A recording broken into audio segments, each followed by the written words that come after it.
What's up everyone and welcome back to my channel. So I'm really sorry I'm getting this out to you guys late, but this is my August wrap up. I actually read a lot of books in August and I just haven't had the time yet to sit down and film the wrap up. So we're gonna go ahead and give it a try, and I promise I will try and make this fast for you guys so that way you're not here for forever. One trick I did learn though, I watch most of my YouTube videos on like 2 times the speed, 1.75 the speed. If you don't know about that, you should definitely watch them all like that because you can get way more videos watched.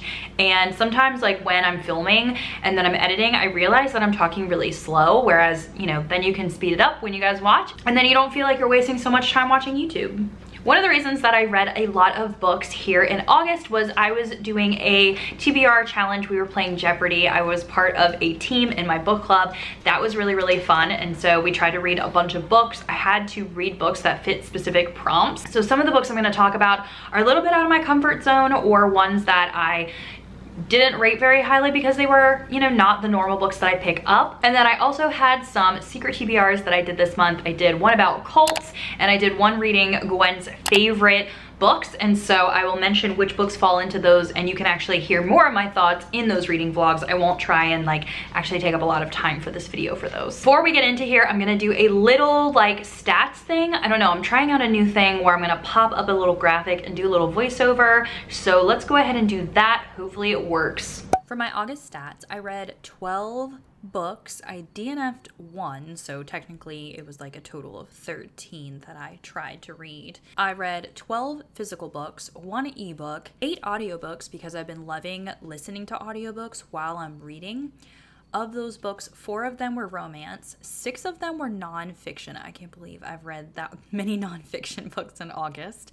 1 of them was young adult. 1 of them is like literary fiction or women's fiction. 1 of them is dystopian. I'm counting 11/22/63 as like dystopian because it's like kind of time travel-ish.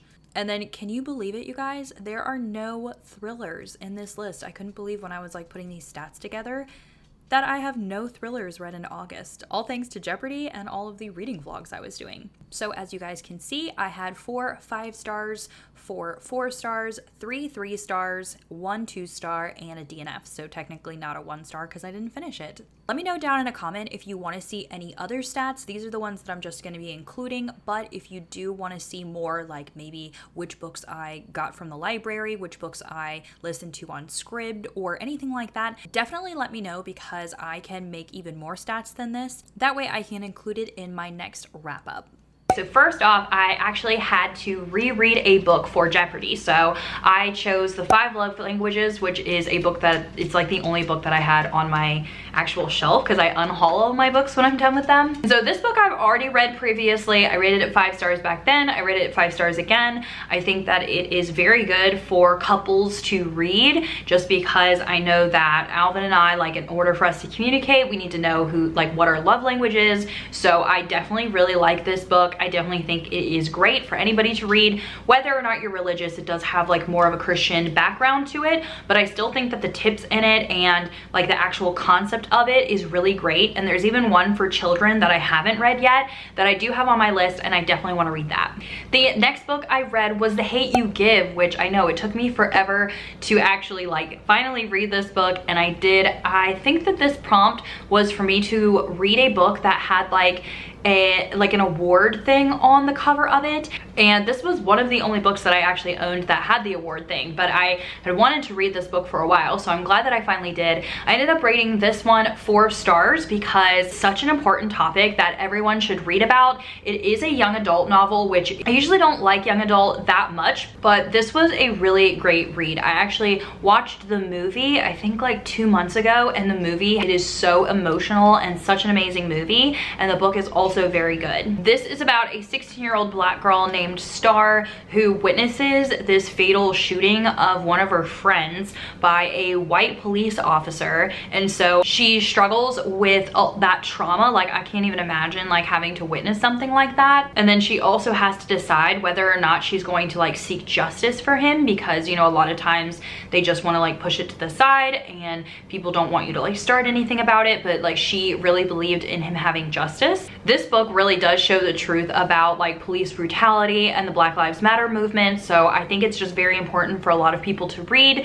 If you've previously read The Hate U Give and you've watched the movie The Hate U Give, I recommend watching American Son, which is on Netflix. It was so emotional and heartbreaking, and also had this same Black Lives Matter movement and police brutality lines in there. And so I really suggest watching it because it was a great movie, and I don't hear as many people talking about that one, but it's also more of an adult film compared to this book being YA. The next book that I read was Hollywood Park, and this was a memoir. I had to read, it was a prompt where I had to read like a historical event, and Hollywood Park is a memoir about this guy who grew up, or was 4 years old when he was in this cult, like the Synanon cult, and then he was able to leave with his mother, and it talks about the rest of his life and what happens like from him experiencing that. But I'm not gonna say more about it. I think I gave it 3 stars, I think, but I have the cult vlog linked up above if you guys wanna hear more. The next book is The Vanishing Half, and I read this book because it was supposed to be a read the best book of 2020 prompt. And so when I put into Google, you had to put into Google like what's the best book of 2020, and The Vanishing Half popped up. So I did read this book. I did only rate it 3 stars though, because it is totally a genre that I usually don't dabble in. It's more like historical, literary, women's fiction, I guess. And so, you know, I read mostly like thrillers or romance, and so I just felt like it was pretty slow. But I do know that like everybody else in the world like loves this book and rates it so highly. So obviously I think that you guys should still pick it up. Did read this author's first book, The Mothers, back when I first got into reading, and I also rated it about 3 stars. I just don't think that the writing style fits for me. But this book is about twin sisters who grew up in this small Black community, and they ran away at 16. One of them is white passing, and one of them married like the darkest man that she met. And the sister who's white passing, like her husband doesn't know, which obviously like I'm not gonna give away anything, but there's like a little bit of mystery in there. These sisters haven't talked like since they ran away, and then the one sister moves back with her mother. And this book talks a lot about racial identities, which obviously I really appreciated, and I definitely learned a bit from this book. So I am still glad that I read it, even though it wasn't like the best book that I've read. But I know that people who really like character driven and story driven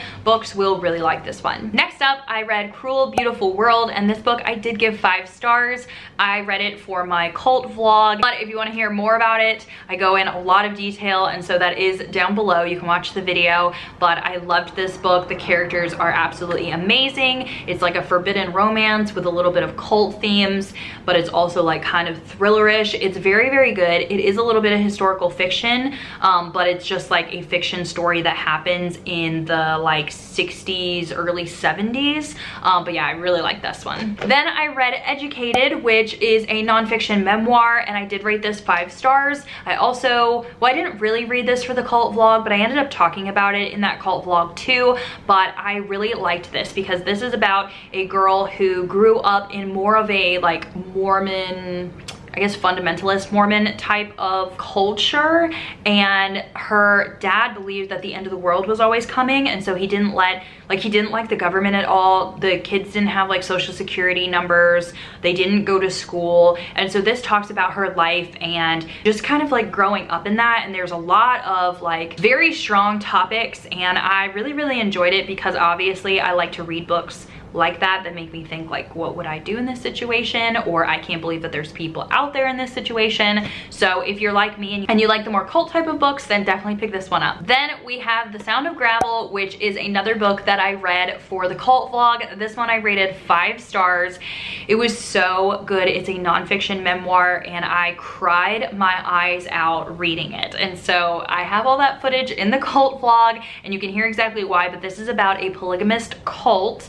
And I think that Ruth, the author, was like the 39th child of like 45, and she talks about how her mother was like, I don't know, like the 3rd wife of like 6 wives or something like that. It's super, super crazy. After you get done reading that book, you should watch 3 Wives, One Husband on Netflix, which is a actual like documentary about a fundamentalist Mormon polygamy cult family document. I don't know, it's about them, and it's crazy, and it follows these like families, and they have sister wives, and it's nuts, you guys. The next book that I read was actually The Curly Girl Method, which I am trying out. I'm getting my natural curls back. I didn't have a very good hair day today because I used a product that I ended up not liking, but I have been loving doing the Curly Girl Method, and this book I just got from the library. It was very helpful for me to like start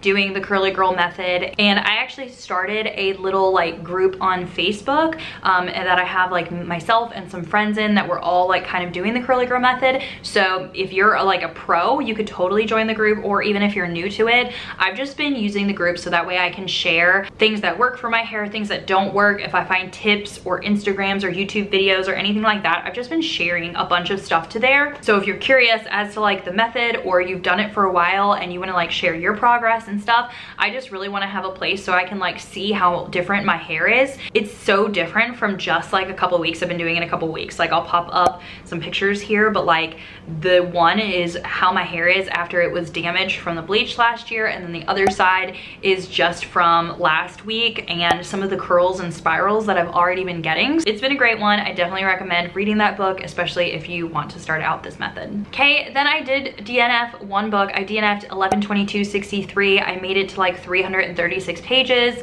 but it just got too boring and too descriptive for me. I have been watching the show on Hulu, and I do like the show better than the book. The concept is this like time travel where this guy, I guess, goes back in time, and he's going to try and make sure that like JFK isn't assassinated. I never really got to that part, so I don't know much of the story other than like what I watched on the TV show, and I have no clue if it's like exactly the same now or not.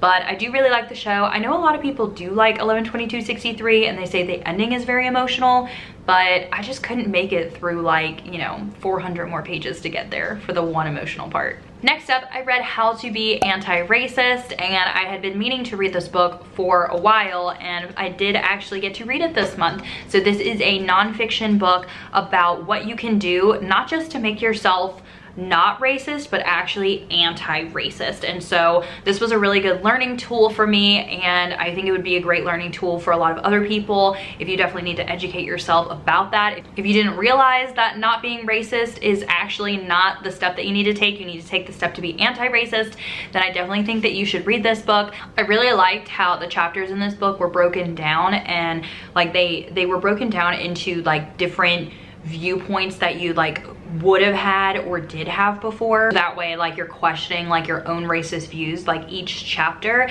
and then he like explains like what to do instead. I also appreciated that Ibram like wrote personally about his own life and his own views, and so I thought that was a really good, it was, you know, like an own voices type of book, which I really appreciated. Some of my favorite quotes I like put on my Goodreads review, but the good news is that racist and anti-racist are not fixed identities. We can be racist one minute and anti-racist the next.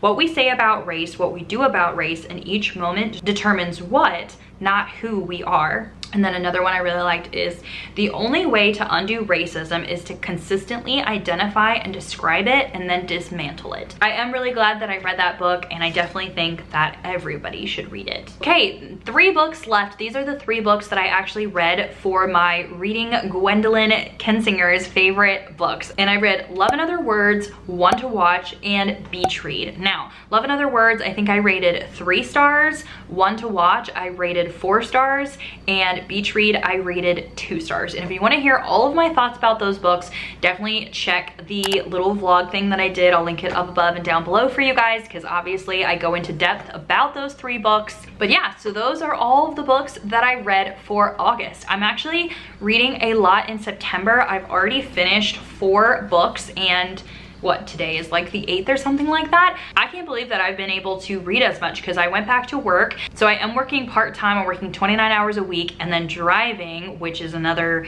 like, you know, 8 hours a week because I drive an hour. I've been able to read so much because I've been doing the like audiobook and physical book together. So I listen to the audiobook on like 3 times the speed, and then I like read the physical book, and that helps with like any distractions. And so I've been reading so good. Like I am so proud of myself for being able to keep up this momentum. I've been reading like 3 books a week, which is fantastic, I think. And so I do have more secret TBRs planned for you guys. Like those are some of the things that I've been really excited to do because I can like vlog throughout my week while I'm working and doing other things. And so I hope you guys are really excited for that future content. That's it for this video. I will see you guys very soon in another video. Bye everyone.